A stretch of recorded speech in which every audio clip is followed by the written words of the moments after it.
जनाब तबरेज हसन साहब, मैं इसको दावत देना चाहता हूँ कि वो आए और अपने कीमती ख्यालात का इजहार करें। जनाब तबरेज हसन साहब ये हमारे इलाके के वो होनहार हैं जो जवाहरलाल नेहरू यूनिवर्सिटी जैसा बड़े इदारे में, जिस जमाने में कन्हैया लाल, जिसकी आज पूरे हिंदुस्तान नहीं दुनिया में टूटी बोलती है, वो अध्यक्ष थे। तो ये तबरेज हसन हमारा होनहार वहाँ उपाध्यक्ष का, ये कोना टोल डुमरिया के जो नौजवान दिल्ली के सरजमीन पर और बड़े बड़े जालिमों से हाथ मिलाकर बातें करने वाला आज हमारे दरमियान है और इनका अल्लाह भी पैगाम लेके आया है। मैं इनसे दरखास्त करता हूँ कि आप अपनी बात रखें और आखिर में आप शपथ भी दिलाएं। आपका बहुत बहुत शुक्रिया इस कदर मोहब्बत देने के लिए और इस प्रोग्राम का आयोजन करने वाले जनाब, और साथ ही साथ ये भी बताते चलें कि शिक्षा के जो सबसे ज्यादा महत्वपूर्ण चीज है शिक्षा, उस शिक्षा का सबसे बड़ा मकाम अपने आजाद एकेडमी के पुराने शिक्षक जनाब अरशद अनवर अली साहब और जिला परिषद जनाब अब्दुल गफूर तूफानी साहब, इन लोगों को आप लोग जोरदार तालियों से लोगों का स्वागत कीजिए कि कितना बड़ा प्रोग्राम करना इतना आसान नहीं होता है। और हर जगह प्रोग्राम, अभी गयारी में कुछ दिन पहले प्रोग्राम हुआ था, जनाब अरशद साहब बहुत ही जबरदस्त तरीके से इस प्रोग्राम को हर जगह लोगों से मिलके, जनप्रतिनिधियों से मिलके, जवानों से मिलके, छात्रों से मिलके और हमारे हर तबके के लोगों से मिलकर के कहीं कहीं इसको शुरू कर रहे हैं। और साथ ही साथ इस मंच पर बैठे हुए जितने भी हमारे सम्मानित साथी, दोस्त, अहबाब और सदारत करने वाले जो भी लोग हैं, तमाम लोगों का हम शुक्रिया अदा करते हैं कि आप लोग समाज के प्रति बहुत ही ज्यादा कहीं न कहीं फिक्रमंद है, तभी इस आंदोलन को, इस मूवमेंट को, इस अभियान को आप लोग आगे बढ़ा रहे हैं। और साथ ही साथ हमारे सामने बैठने वाले जितने भी स्कूल के बच्चे हैं, यूनिवर्सिटी और कॉलेजेस के स्टूडेंट्स हैं और जितने भी यहाँ पे हमारे हुफ़ाज़ कराम है, आलिम दीन है, मदरसे के स्टूडेंट्स हैं, महिला साथी हैं, हमारे दलित भाई हैं या जो भी आदिवासी भाई है या हमारे जिस तबके के भी लोग हैं, तमाम लोगों का हार्दिक अभिनंदन और स्वागत करते हैं कि आप इतना बड़ा प्रोग्राम का हिस्सा लिए हैं। इसी नज़म के साथ, इसी कविता के साथ हम अपनी बात शुरू करना चाहते हैं, क्योंकि यह आंदोलन कई दिनों से, काफी समय से चल रहा है कि ले मशाले चल पड़े हैं लोग मेरे शहर के, ले मशाले चल पड़े हैं लोग मेरे शहर के, अब अंधेरा जीत लेंगे लोग मेरे शहर के। साथियों, आज हम लोग जिस जगह पे बैठे हुए हैं, इस ऐतिहासिक जगह का नाम है शम्स मिलिया कॉलेज, और हमको ये बताने में बहुत ज्यादा खुशी हो रही है कि जिस जगह पे हम बैठ करके इस प्रोग्राम का आयोजन कर रहे हैं, उसके बारे में डॉक्टर भीमराव अंबेडकर ने भी कहा था सबसे पहले कॉन्स्टिट्यूशन में कि एजुकेट, आप समाज को शिक्षित कीजिए, आप समाज को पढ़ाइए, आप समाज को बेदार कीजिए, आप समाज को बताइए कि समाज में कितनी जाहिलियत है, कितनी बेरुखी है, हमारे सोसाइटी किधर जा रही है, हमारे समाज के नौजवान किधर जा रहे हैं। जब भीमराव अंबेडकर ने सबसे पहले जब कॉन्स्टिट्यूशन लिखा तो उन्होंने पहला लफ्ज कहा था एजुकेट, कि आप समाज को शिक्षित कीजिए। और वही चीज हमारा जो धार्मिक जो किताब है, सबसे बड़ा अगर कोई किताब है कुरान, कुरान में भी वही लफ्ज लिखा हुआ है। अब सोचिए कि कॉन्स्टिट्यूशन में भी हमारा देश का कॉन्स्टिट्यूशन में भी वही चीज लिखा हुआ है और हमारे कुरान में भी लिखा हुआ है। उसके बावजूद इतना दिन से हम लोग दिल्ली और अलग अलग जगहों पे हम लोग पढ़ाई कर रहे थे, सुन रहे थे कि सीमांचल में पलायन का सबसे बड़ा मुद्दा है, सुन रहे थे कि सीमांचल में करप्शन का सबसे बड़ा मुद्दा है, सुन रहे थे कि सीमांचल में ड्रॉप आउट का रेशियो बहुत ज्यादा है, सुन रहे थे कि सीमांचल में सबसे ज्यादा जो है पिछड़ापन है, सुन रहे थे कि सीमांचल में सबसे ज्यादा भूखमरी है, सुन रहे थे कि सीमांचल में अलग अलग तरीके से परेशानियां और भ्रष्टाचारी का शिकार लोग हो रहे हैं। लेकिन जब अररिया में लॉकडाउन के समय से रहना हो रहा है, तो उस वक्त से एक गली में, एक शहर में जब जाके देख रहे हैं तो पता चल रहा है कि यहाँ पे एक जबरदस्त बीमारी, जिस बीमारी का कोई इलाज नहीं है सिवाय हमारे थॉट का, सिवाय हमारी सोच का, और कोई इलाज नहीं है। चूंकि लत जो आदत है, जो हैबिट है, वो हैबिट सिर्फ एक ही सूरत में छूट सकती है कि आप उसको ये मान के चलिए कि हमारे साथ में, हमारे कमरे में एक साथी शराब पी रहा है, लेकिन हम जान रहे हैं कि वो शराब जो पीना है वो गलत है, और उसको पीना हमारी किताबों में भी,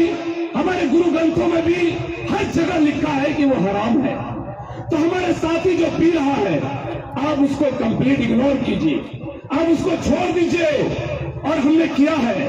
जेएनयू में हमारे साथ में एक लड़का तमिलनाडु कोयम्बटूर का था, नितिन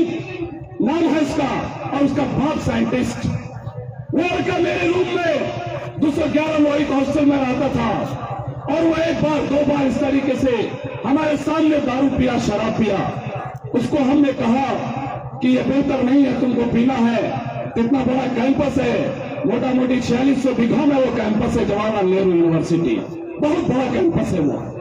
उस कैंपस में तुम चले जाओ, पार्क में पी लो और जगह पी लो, लेकिन रूम में ऐसा मत करो। और 2012 से अब तक उसी कैंपस में, जिसको पंडित जवाहरलाल नेहरू ने कहा था कि Jawaharlal Nehru university just like Oxford of London, उन्होंने कहा था कि जेएनयू ऐसा ही है जैसे कि लंदन का ऑक्सफोर्ड है। उस जगह पे आकर के हम कसम खा के कह सकते हैं कि आज तक नजर तक नहीं पड़ी, आज तक देखे नहीं उठा के दोबारा। तो आप सोचिए कि जिस समाज में हम लोग जी रहे हैं, जिस जगह पे हम लोग हैं, वहां पे कैसे हम लोग शराब, हम लोग दारू, हम लोग सनफेक्स, हम लोग अलग अलग तरीके के नशीले पदार्थों का सेवन कर रहे हैं। हमारे बच्चे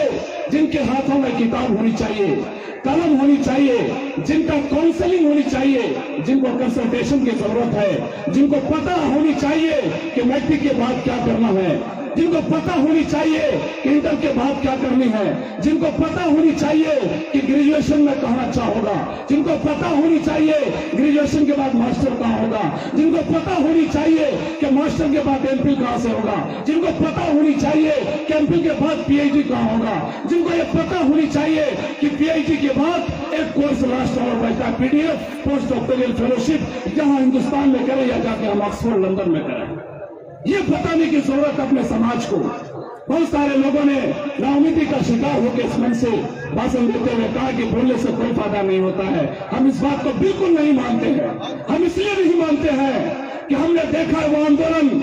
91 दिन यूजीसी ऑफिस के सामने इसी दिसंबर 2017-18 में हम लोग जब सो रहे थे, स्मृति ईरानी उस वक्त एचआरडी मिनिस्टर थी, उसको हम लोग कहे थे कि आप एमफिल और पीएचडी का फेलोशिप 5000 से 8000 कीजिए, 8000 से 12000 कीजिए। स्मृति ईरानी नहीं कर रही थी, तो स्मृति ईरानी के खिलाफ हम लोग 91 दिन मुसलसल इसी ठंडक में सोए थे, और स्मृति ईरानी को लास्ट में हम लोगों ने एचआरडी से भगाया, और उसके बाद हम लोगों को इंसाफ मिलना शुरू हो गया, और हम लोगों को लगा कि बोलने से सब कुछ होता है, आंदोलन करने से और मूवमेंट करने से सब कुछ होता है। आप सब पूछिए, यह आंदोलन जब डोरिया से शुरू हुआ था, फिरोज भाई यहाँ मौजूद है, डोरिया के हरार भाई मौजूद है, जब डोरिया से शुरू हुआ था तो डोरिया के नौजवान तबके के लोग और डोरिया के जो जनप्रतिनिधि है, सबके सहयोग से डोरिया, मुरबल्ला, धामा, रजोखर, बांसवाड़ी, झमटा, मदनपुर, मोहनपुर, बोची, बटलवाड़ी, गैयारी, कुशलगांव, इधर कमलधा, लहना, दियारी, बेलवा, हर पंचायत में जा जाके हम लोग इतना प्रोग्राम किए हैं। जो बड़ा माफिया था, जिसके खिलाफ लोग बोलने से डर रहे थे, लग रहा था वो गोली मार देगा, लग रहा था वो कुछ कर देगा, लग रहा था वो घर से उठा लेगा। लेकिन साथियों, उस चीज को मत भूलिए। किसी शायर ने कहा था कि हम लड़ेंगे उदास मौसम के खिलाफ, हम लड़ेंगे उदास मौसम के खिलाफ, हम लड़ेंगे नशा के खिलाफ, हम लड़ेंगे उन दलालों से जो हमारे समाज को खराब कर रहा है। हर जगह आप देख लीजिए, उठा के जितना भी माफिया है वो दिल उसका भड़क चुका है कहीं पे भी। अब वो नहीं हमसे मुकाबला कर सकता है, इस बात को ठान लीजिए। हो सकता है कुछ लोग बोले कि रोड के बगल में बिक रहा होगा, लेकिन वो छिप के अब बेचेगा,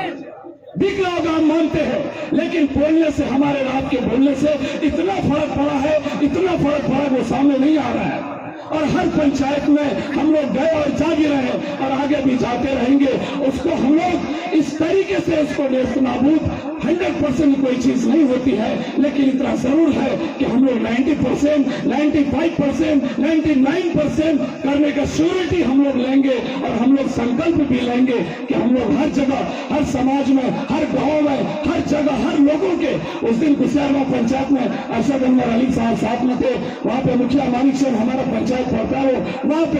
पूरा संकल्प लिया और मानिक चंद जी पूरा बढ़ चढ़ के बोले कि नहीं, इस मोमेंट में हम साथ में। रामपुर को दरगट्टी जब आए, अरशद अनवर साहब, इम्तियाज अली साहब, सब लोग साथ में थे। वहां पे राकेश जी मुखिया है, राजेश जी मुखिया है, वो बरेता पंचायत भवन में काफी देर, वहां में सभी साहब मौजूद है, काफी देर राजेश जी इतनी कीमती बातें उन्होंने कही, सच में उसको प्रैक्टिकल करने की जरूरत है और थ्योरी भी जरूरत है। मेडिकल साइंस के स्टूडेंट को थ्योरी आप पढ़ाइए, अगर उसको कम से कम 60% प्रैक्टिकल नहीं कराएंगे तो वो थ्योरी नहीं होगा। इसलिए साथ ही बातें